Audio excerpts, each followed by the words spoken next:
बिहार सांस्कृतिक विकास परिषद मुजफ्फरपुर द्वारा आश्रम घाट रामविलास नगर बालू घाट में 19 मई से 27 मई तक 9 दिवसीय श्री राम कथा का भव्य आयोजन किया जा रहा है। इस पावन आयोजन का शुभारंभ 19 मई को भव्य कलश यात्रा के साथ हुआ, जिसका समापन 27 मई को पूर्ण आहुति के साथ होगा।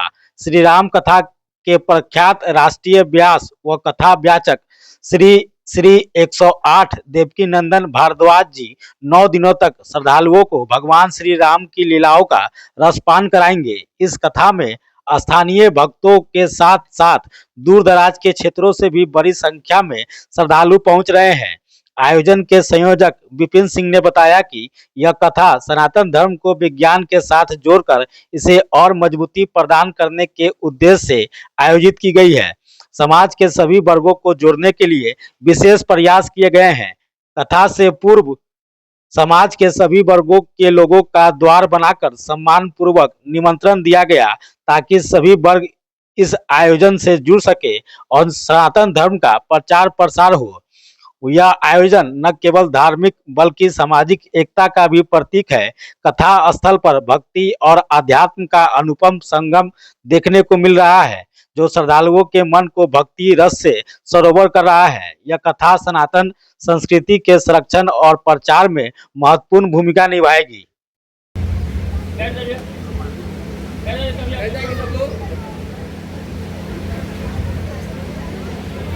ये कथा आश्रम घाट रामविलास नगर बालू घाट में 19 मई कलश यात्रा के साथ शुरू हुआ, जो प्रतिदिन चल करके ये 27 मई को पूर्णाहुति होगा। राम कथा का मुख्य उद्देश्य यह है कि हम सारे समाज को, हम जो है अपने सनातन धर्म से को भूलते जा रहे हैं, विज्ञान की ओर जा रहे हैं, लेकिन सनातन को हम पीछे धकेल रहे हैं।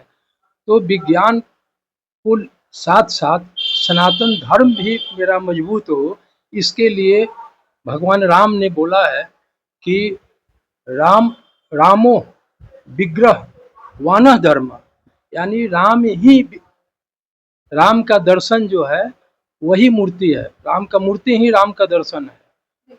तो इसको लेते हुए हमने जो सारे हमारे द्वार चले, जो हमारे जितने भी समाज हैं, दलित, पिछड़ा, अग्रज जो भी हैं, तो उन सारे लोगों के नाम से जो है द्वार बना करके हम सारे समाज को यह जनाना चाहे हैं कि आप कोई भी सनातन से बाहर नहीं है, आप सब सनातन के बीच में है। इसके लिए संत रविदास, युवा सनी, चौहरमल द्वार, बाबा अंबेडकर द्वार, ये सारे द्वार बनाते हुए हमने समाज को पहले बाजार से जोड़ा है।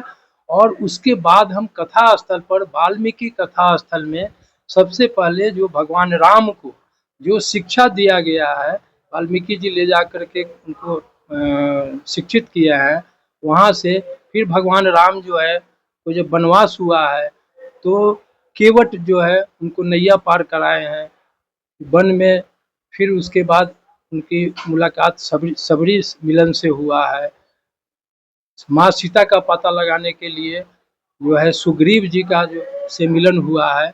और इस तरह उन्होंने जो मतलब लंका का राजा जो रावण जो है सीता को हरण करके ले गया था, तो उनके ऊपर उन्होंने विजय पाया है।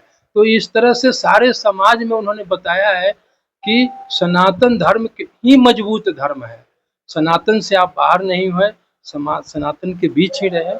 इसीलिए यह राम कथा यहाँ पर। मेरा नाम विपिन कुमार सिंह, राम कथा संयोजक, धर्म जागरण मुजफ्फरपुर महानगर सह संयोजक। श्री राम कथा का जो आयोजन है, ये धर्म जागरण समन्वय उत्तर बिहार, ये संघ की एक इकाई है, जिसके एक अपनी जो शाखा का एक बिहार संस्कृति विकास परिषद की एक उस इकाई का एक तत्व है, जिसके सौजन्य से ये राम कथा का आयोजन किया गया है। जो इस कथा के माध्यम से आम लोगों को, जो हिंदू समुदाय हैं, जो बिखरे हुए हैं, जो टूटे हुए हैं, जो दलित हैं, जो शोषित हैं, उन लोगों को जोड़ने का काम किया गया है। जो आदमी ऊपर की ओर नहीं उठ रहे हैं, उनको इस माध्यम से ऊपर उठाने का प्रयास किया जा रहा है। जिससे कि समाज में जो कुरीतियां हैं वो सब दूर हो जाए, समाज में जो व्यवस्थाएं हैं, जो भ्रांतियां हैं फैली हुई, उस कथा के माध्यम से मैंने जजमान जो है सो एक दलित परिवार से चंदेश्वर राम जी को बनवाया और उनकी पत्नी सुशीला जी को बनवाया, और पिछड़े वर्ग से गणिका देवी जो वार्ड पार्षद है यहाँ के, उनको बनवाया और उनके पति दीपू सहनी जी को मुख्य जजमान के तौर पर बनवाया। और इस तरह करके हर द्वार हमारे देखेंगे आप, टावर पर जो है मुजफ्फरपुर टावर पर भामाशाह द्वार है, दानवीर भामाशाह द्वार है, जो हमारे देश की आज़ादी में उन्होंने सर्वस्व दान कर दिया था, और उनके साथ ही धन की जो भी कमी थी उससे पूरा होने की, तो पूरे तो नहीं हो सकती है, लेकिन जितना भी था वो अपने सर्वस्व दान किया। उसके बाद वीर कुंवर सिंह द्वार मैंने बनाया है, ये आखाड़ा घाट के रोड में। एक जुब्बा साहनी द्वार भी बना हुआ है, आप आए होंगे तो देखे होंगे। एक परशुराम द्वार भी बना हुआ है, ये चौहड़मल द्वार भी बना हुआ है, और अंबेडकर द्वार भी बना हुआ है। और सबके बाद जो वशिष्ठ, जो हमारे रामायण के रचयिता वशिष्ठ, माने बैठक का जो स्थल है, कथा स्थल, उसको वशिष्ठ नाम दिया गया, वशिष्ठ स्थल उसको नाम दिया गया है। और इस तरह समाज को जोड़ने का काम ये किया गया है। इसी के माध्यम से समाज कैसे जुटे, समाज में कैसे विकास हो, समाज में कैसे आगे की ओर लोगों को बढ़ावा मिले, इसलिए काम किया गया। जी, कृष्ण कुमार मिश्र मेरा नाम हुआ, बिहार संस्कृति विकास परिषद की मैं सचिव हूँ।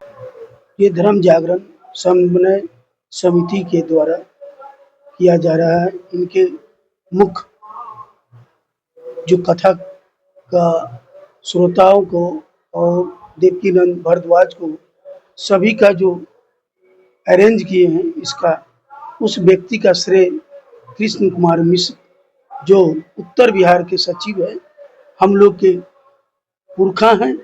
उनके साथ साथ विपिन कुमार सिंह जो सह संयोजक तथा इस कथा के आयोजक हैं, उनके चरण कमलों से यह कथा किया जा रहा है।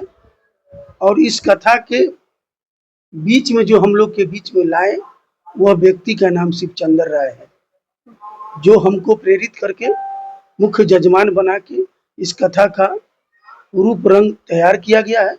इसमें अग्रणी भूमिका निभाने के तौर पर, अंगद के तौर पर राम उदय सहनी उर्फ मुल्लर जी हैं। इधर हम लोग के हनुमान नमन सेवा समिति के अध्यक्ष श्री मनोज मिश्रा जी हैं, और हनुमान नमन सेवा समिति के जितने भी वॉलंटियर हैं वह लोग हैं। कृष्ण कुमार उर्फ कन्हैया जी जो डॉक्टर पेशा से आते हैं वो भी हैं। अरविंद कुमार मुकुल जी हैं, अरविंद कुमार ठाकुर है, मुकुल जी नहीं, ठाकुर जी है, गलती के लिए क्षमा प्रार्थी। और हम लोग चंदेश्वर राम जी हैं, दलित शोषित पीड़ित जिसको सबसे निचले स्तर के लोग जो समाज अछूता समझते हैं, उस व्यक्ति को धर्म जागरण समन्वय समिति से जोड़ा गया है। और उससे जोड़ा नहीं गया है, अपना जो संस्कृति भूल गया था, गुरुकुल की परिभाषा भूल गया था, उसको जगाने का काम किया जा रहा है। हिंदू जागेगा, राष्ट्र जागेगा, भारत उदय करने को हम चले हैं। एक कथा के माध्यम से जो कथावाचक हमारे बीच में आए हैं, उनकी भी गाथा है देवकीनंद भारद्वाज, जो श्री श्री 108 राष्ट्रीय व्यास कथावाचक हैं, जिनकी श्रोता से लगभग 15 से 20 हजार आदमी डेली भी इस सभागम में इस कथा में भाग लेते हैं और कथावाचक देवकीनंद भारद्वाज जी का चरण छूकर आशीर्वाद प्राप्त करते हैं। दीपू सहनी वह समाज सेवी है, गणिता देवी वार्ड पार्षद पति हैं, और मुजफ्फरपुर में जो राजनीति है उस राजनीति के कठोर 35 वर्ष पूर्व जब मुजफ्फरपुर में आप लोग हैं, आपका न्यूज चैनल चलता है, 35 वर्ष से मुजफ्फरपुर में बजरंग दल के नाम लेने से कांपता था, डरता था, घरों में दुबक जाते थे। उस समय बजरंग दल का गांधी संभाले थे। उस समय से हिंदुत्व की राष्ट्र और राष्ट्र की हिंदू की रक्षा के लिए मैं अपना जान 24 घंटा निछावर करता हूँ। कथा का प्रसंग है, राम जी का जन्म उत्सव मनाया जाएगा और राम जी के चारों भाई का जन्मोत्सव मना करके भक्तों को आनंदित करेंगे। हमारे व्यास जी जो बहुत ही आनंदित करते हैं और बहुत सरल भाव में भक्तों को समझाते हैं कि सनातन धर्म में राम कथा का, पुरुषोत्तम राम जी का आदर्श, पुरुषोत्तम राम जी का जो उन्होंने जो लीला किया, क्यों किया, अपने समाज को जोड़ने के लिए, हमारे समाज में जो कुरीतियां हैं, छुआछूत का है, इस सब को दूर करने के लिए राम जी ने शेबरी के यहाँ बैर भी खाए और राम जी ने अपने केवट जी को चरण धुला करके उनसे मित्र भाव भी रखें। तो हमारे समाज में कथा के माध्यम से ये है संदेश कि हम सब सनातन है, सनातन एक जड़ है और हम वृक्ष हैं और सब वृक्ष हमारा एक है। इसमें हम किसी कोई अलग नहीं है। आज सबसे छोटे तबके भी लोग हमारे इस कथा में आते हैं और आनंदित होते हैं और वो मेरे हैं, ये नहीं कि वो अलग हैं, वो हमारे हैं। अगर उनकी सोच है या हमारी सोच है कि वो अलग है, तो हम राम जी के मर्यादित को दर्शाते हुए कि नहीं, उन्होंने हमारे भगवान जिनको हम पूजते हैं, उन्होंने भी सबको साथ लेकर के और सबको आनंदित किए। यही है। मेरा नाम मनोज मिश्र, हनुमान नमन सेवा समिति पूर्व अध्यक्ष मनोज मिश्र।